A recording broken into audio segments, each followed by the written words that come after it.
Hello traders and investors, welcome to Shaurya trading indicator. మనం 6 September రోజు Nifty and bank Nifty analysis చేద్దామండి. So morning ఈరోజు gap down అయింది. దాని వెంటనే మళ్ళీ మార్కెట్ అయితే కొంచెం అప్వర్డ్ మూమెంట్ వెళ్ళింది.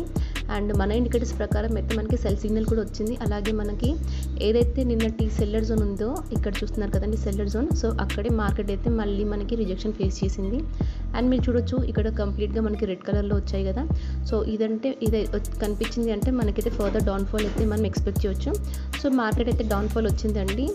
అండ్ అలాగే ఇక్కడ కొంచెం మళ్ళీ బౌన్స్ అవుతూ వచ్చింది. సో బౌన్స్ అయిన ప్రతిసారి మళ్ళీ మనకి సెల్లర్స్ అయితే యాడ్ అయ్యారు. సో ప్రస్తుతానికి ఇప్పుడు నేను రికార్డ్ చేసిన టైం వచ్చేసి 11:29 అండి. సో ఇప్పుడైతే మనకి సెల్లర్స్ వచ్చేసి ఇక్కడ కనిపిస్తున్నారు కదా రెడ్ కలర్లో. సో 9:23 నుండి 9:34 వరకు సెల్లర్స్ అయితే యాడ్ అయ్యి ఉన్నారు. సో మార్కెట్ ఒకవేళ ఈ సెల్లర్స్ని బ్రేక్ చేసుకొని వెళ్తే ఫర్దర్ అప్వర్డ్ మూమెంట్ చూడొచ్చు మనము. సో నెక్స్ట్ సపోర్ట్ జోన్ వచ్చేసి 24,807 నుండి 24,774 అండి. ఇది నెక్స్ట్ మనకి సపోర్ట్ లాగా యాక్ట్ చేస్తుంది.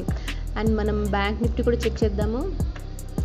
ఓకే అండి, ఇది బ్యాంక్ నిఫ్టీ చార్ట్ మీరు చూస్తున్నారు కదండి. మనకైతే నిన్ననే మనకి 3.5కి మనకి సెల్ సిగ్నల్ అయితే వచ్చింది. సో అక్కడ నుండి మీరైతే మంచి ఫాల్ చూస్తున్నారు. అలాగే ఈరోజు కూడా మళ్ళీ మార్నింగ్ గ్యాప్ డౌన్ అయిన వెంటనే మార్కెట్ అయితే రికవర్ అయింది కదా. సో ఇక్కడ మళ్ళీ సెల్లర్స్ యాడ్ అయ్యారు. అండ్ అలాగే మన ఇండికేటర్స్లో ఇక్కడ మీరు రెడ్ కలర్ చూస్తారు కదండి. సో ఇది ఇండికేట్ చేస్తుంది మార్కెట్లో ఫర్దర్ డౌన్ఫాల్ ఉండొచ్చని. సో మీరైతే ఇక్కడ నుండి చూస్తున్నారు కదండి, క్లియర్గా డౌన్ఫాల్ అయితే చూస్తున్నాము. సో మార్కెట్ అయితే ఇప్పుడు సపోర్ట్ రేంజ్లో ఉంది అండి. ఈ సపోర్ట్ కనుక బ్రేక్ అయిందంటే మనం ఫర్దర్ డౌన్ఫాల్ ఎక్స్పెక్ట్ చేయొచ్చు.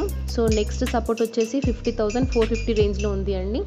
సో చూద్దాము మార్కెట్ ఎలా రియాక్ట్ అవుతుందో. Thank you for watching.